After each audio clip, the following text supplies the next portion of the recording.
Good morning, good afternoon, and good evening, everyone. My name is Christopher Leholtz, and this is the Development Key Review for January 25th, 2023. As always, we start with our discussion topics. First up is our topic of security and reliability. I'm happy to report that as of January 15th, we have no more past due InfraDev issues, and we continue to burn down our security issues. We're currently at 13 across 10 stages, so we're down in the true tail of burn down associated with that, and excited to see the results there. In part, the reason why this has been longer as of late is because we have increased the number of scanners that we have been using are related to vulnerability scanning.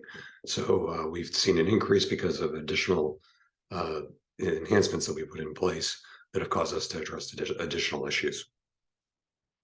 MR rate continues to be a KPI that we are excited to see continue to deliver.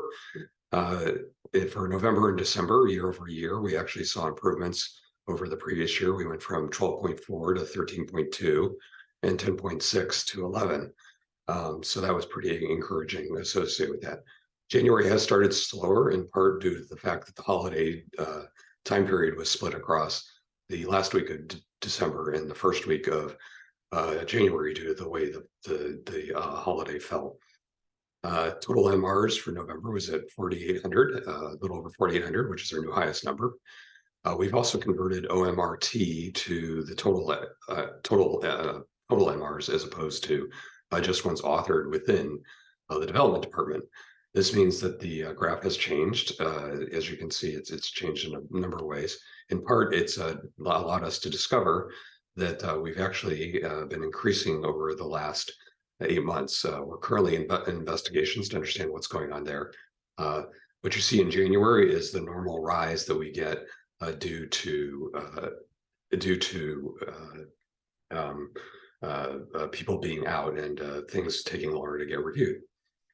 We've also added an OKR goal to increase our MR rate to 13 twice in Q1.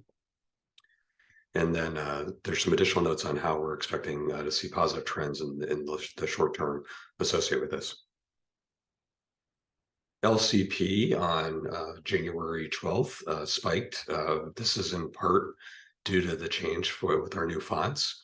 We believe this to be a measurement issue. So we're investigating it, but we're not too concerned about its impact on customers at this point.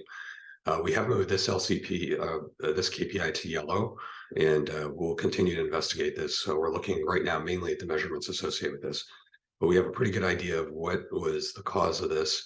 And now we're trying to understand our test harness better to make sure that we understand how this was potential impact associated with this.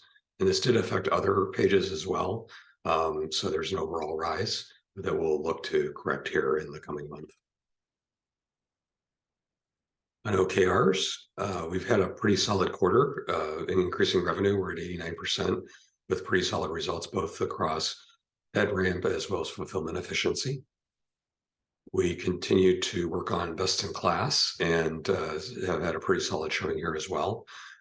We've have a few areas that we need to work on, and we'll continue to work on those in the next week while we still have time in the quarter. In particular, the performing competition gaps, we knew this was going to come in late in the quarter, so that's not too surprising. And then we'll continue to invest in improving our pipeline creation times. In application health, we have another solid showing, both in increasing maintainers as well as green builds for the scheduled pipelines. Migrations has been a little bit slower, and we're working towards addressing that as well. And then as far as great team goes, again, another solid showing there across the board. Everything in that area is on track. Our proposed Q1 OKRs include basically entering SAR for FedRAMP or making progress towards the SAR if it turns out that the final date for that is outside the quarter. We want to fulfill a number of fulfillment initiatives. I believe the number is 4, and we like to continue to resolve customer bugs. We have a goal set of 30 for this quarter. To mature the platform, we're looking to use the new GitLab OKR tool. And again, as I mentioned before, we're going to increase MR rate. And then for growing team members, we'd like to make sure that we have proper training associated with that, as well as talent assessments, follow-ups. And then last but not least, working on finishing that competitive gap analysis that we think we're going to make progress on, but not complete this quarter. In our key metrics, I've highlighted a number of these. Past due security issues is still in attention because we haven't quite hit 0 yet. We have changed largest contentful paint, as I mentioned above, from green to yellow, and we'll investigate that and get that back to green. And then the new investigation, the OMRT. Last but not least, I didn't put in any discussion topic on it, but the average age of open positions. We anticipate that this will change once we close our current positions, which I understand is in process currently. That's it for the pre-video associated with the development key review. Looking forward to your questions.